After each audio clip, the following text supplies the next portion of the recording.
Deputy CM Pawan Kalyan పై అనుచిత వ్యాఖ్యలు చేసిన ఎమ్మెల్సీ ఇజ్రాయెల్ పై ఫైర్ అయ్యారు అమలాపురం జనసేన నేతలు. కానిస్టేబుల్ ఉద్యోగాలు ఇప్పిస్తానని నిరుద్యోగుల దగ్గర నుండి డబ్బులు వసూలు చేసింది నిజం కాదా అని ప్రశ్నించారు. అమలాపురం రూరల్ రోళ్లపాలెంలో ల్యాండ్ సెటిల్మెంట్స్ చేసి ఎంత దండుకున్నారో సమాధానం చెప్పాలని డిమాండ్ చేశారు. వైసీపీ ఎమ్మెల్సీ నోరు అదుపులో పెట్టుకుని మాట్లాడాలి అని, లేకుంటే జరగబోయే పరిణామాలు చాలా తీవ్రంగా ఉంటాయి అని హెచ్చరించారు.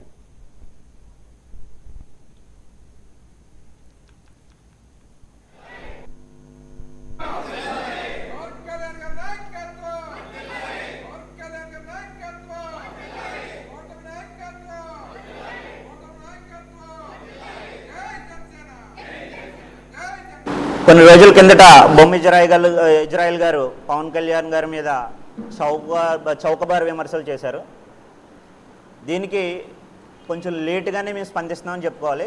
ఎందుకంటే మా పార్టీకి మా నాయకుడు, మా పార్టీ మాకు కొన్ని దిశానిర్దేశాలు చేశారు. ఏదన్నా సరే కూటమి ప్రభుత్వం వచ్చిన తర్వాత వర్గీకరణ వస్తే పార్టీకి రాజీనామా చేస్తాను, పార్టీ మారతాను అని.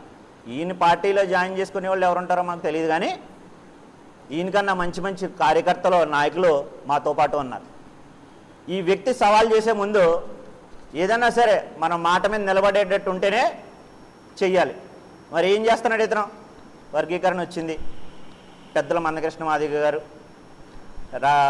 మోదీ గారు, చంద్రబాబు నాయుడు గారు, పవన్ కళ్యాణ్ గారు, ఇతర రాష్ట్ర పెద్దలు, వీళ్ళందరూ సహాయ సహకారాలతో వర్గీకరణ జరిగింది. వర్గీకరణకు అనుకూలంగా ఏదన్నా స్టేట్మెంట్ ఇచ్చావా?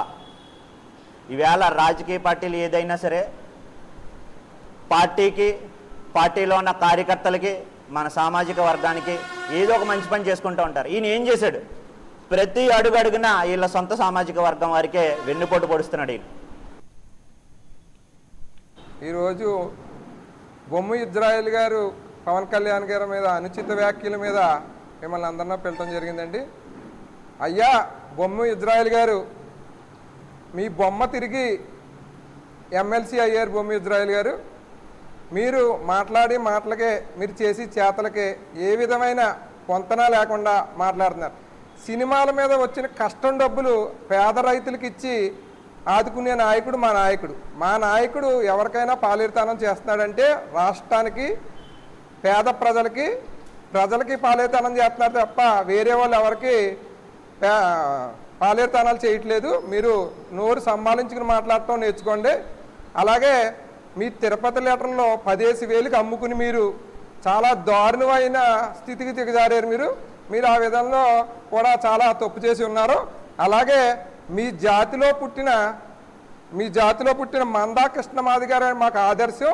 అలాంటి వ్యక్తులు, పోరాట పటిమ గల వ్యక్తులు అంటే మాకు అతను నీలాంటి స్థాయి గల వ్యక్తులు మేము అసలు లెక్క చేయం.